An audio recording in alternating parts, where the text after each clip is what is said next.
Welcome, Hoarders. Today we're going to be playing some more Grand Theft Auto 5. And this Testing Tuesday, now that we're back from our vacation, I'm going to be testing the Pegassi Tezeract. I was going to do it earlier, actually last week. But I didn't really have time to do the Testing Tuesday episode, so I'm starting it this week. I like this car. I'm not really crazy about it, though. For those of you who have been watching for a while, I'm more into muscle cars. I've never really been into sports cars, supercars, hypercars, or like exotics, anything like that. More just muscle, and that's pretty much it. Muscle and classic. Honestly, my first impression of this car after I got it, especially for how much this car cost, I think it is, actually, how much is it? Let me check real quick.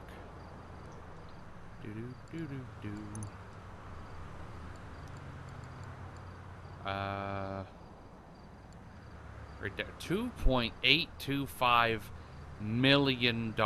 Actually, that is a lot of money. I actually forgot to do this earlier, so I'm going to do it right now. That is a lot of money for this car. Right off the bat, I'm going to tell you that I don't recommend this. For that price, you're not getting very much, honestly. It's electric, and we're doing top speed right now. It's not that quick. It really isn't. It feels like you're driving the Chameleon, which I tested that years ago. This really is not... I cannot say it's worth it by any means. If you're on flat ground, it handles decently. It can be twitchy if you do it a little too hard.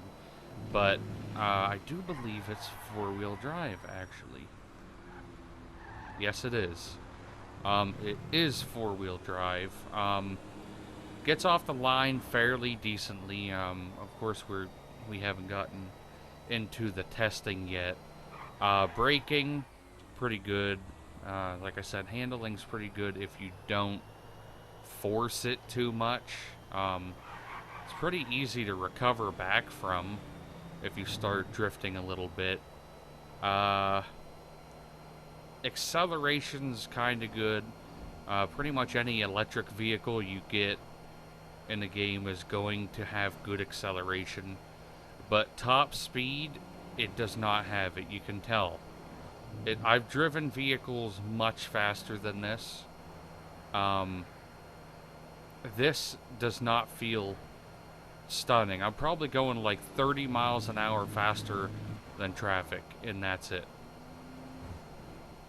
Like, this is not that quick. I'm probably doing just over 110 maybe.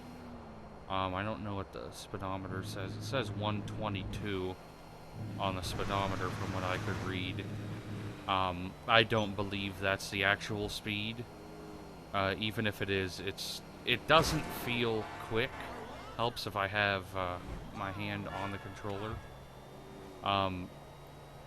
I cannot recommend this as of right now. Who knows, if we do the testing, maybe it's unbelievable on the track or something like that. But as of right now, I can't recommend it.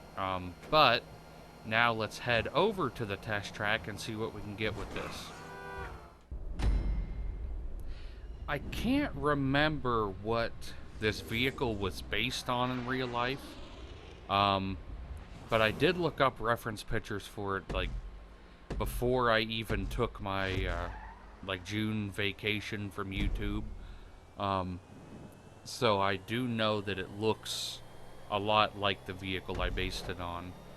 Speaking of vehicles that are based on a real-life vehicle, like this. I got a comment today when I was editing, what was it? I was editing the four-wheel drive challenge for Gran Turismo Sport, and I saw that someone commented on my one video on Car Mechanic. I can't talk anymore. Car Mechanic Simulator 2018. Someone commented on the video. I was working on a vehicle in the game, and those of you who are familiar with the game, there's a vehicle called the Magnum Tempest, or Tempest Magnum, something like that. And the vehicle, I say in the video, I said that the vehicle is either based on a Plymouth Superbird or a Dodge Charger Daytona. And whenever I pick between the two on a vehicle like that, I always do the Richard Petty, like, blue, like I even did on GTA. I try to get it as close to that blue as I can. And someone commented on the video, they're like, the Charger Daytona and the Plymouth Superbird are two completely different vehicles. And I was like, really? You have the audacity to be like, hey, I'm gonna correct you, even though I didn't say that.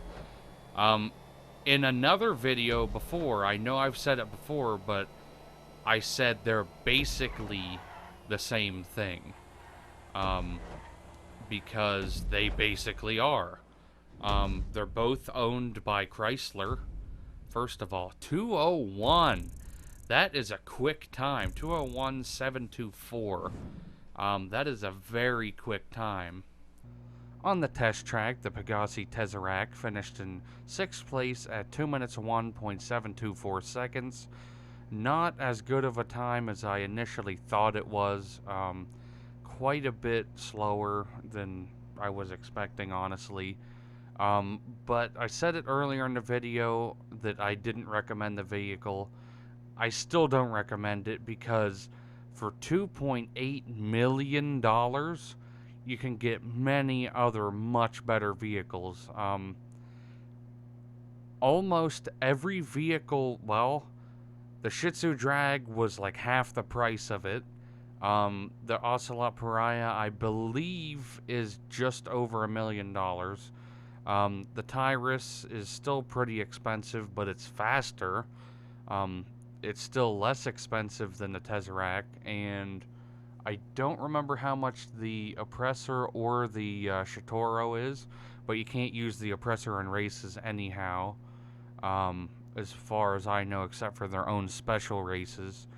But now let's head on over to the drag track and see what we can get over there. Okay, judging by the last time that we got, that was a very quick time, actually. Surprisingly, I did do 2 takes on that, though. Because the first time I gave it a little too much oomph going around the turn and just ended up spinning it out, so I redid it. I guess it must be one of those cars that just regular driving, it doesn't feel fast, but it is. I'll have to get together with my friend and see about testing this against the Hikachu Drag or something. Okay, we ended up getting 22.626 seconds. I'm not really sure if that is a quick time or not. So let's head on over to the leaderboard and see where we placed. On the drag track, the Pegassi Tezeract finished in 8th place at 22.626 seconds.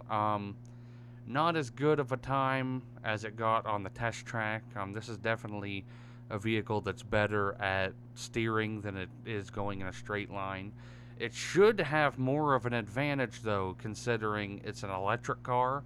An electric gets off the line much quicker, and it's four-wheel drive, so it should be destroying just about everything other than, like, the motorcycles, but it's just not that good of a vehicle. Even the Coil Cyclone, which is another electric car, did better than this, and it's significantly cheaper. I believe it's almost $1 million cheaper, actually. I don't have the exact price with me right now, but I know for a fact it is cheaper than this.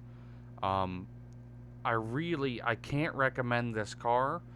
If you want it, get it. I'm making the videos to help you make a decision for what you should spend your money on, because I know that things in this game are not cheap, and you don't want to go out and buy a vehicle that the stats look like it's going to be good. You get it, and then you spend $3 million on it that took you like 2-3 weeks to grind to get that money. You don't want to buy something that's not worth it. But if you do want to get it, get it. I just don't personally recommend it. I don't think it even looks good. The performance isn't that great for the price. It's good if you separate it from the price. Like, if that was a $1.5 million car, I'd say go ahead and get it. But for almost $3 million, that's too expensive for what you're getting.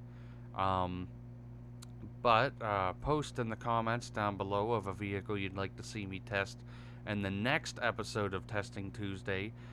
Keep in mind that soon, I believe sometime this month, the casino update's supposed to be coming out. And I'm assuming that they're going to add cars. I'm going to try to get those videos out as soon as I can once they're added. I have no idea, though, when they're supposed to be added. But hope you guys enjoyed the video, and I'll see you in the next one. And if you did enjoy the video, make sure you like, share, and subscribe to my channel. Don't forget to click one of my previous, next, and related videos. And don't forget to check out my other social medias in the description down below.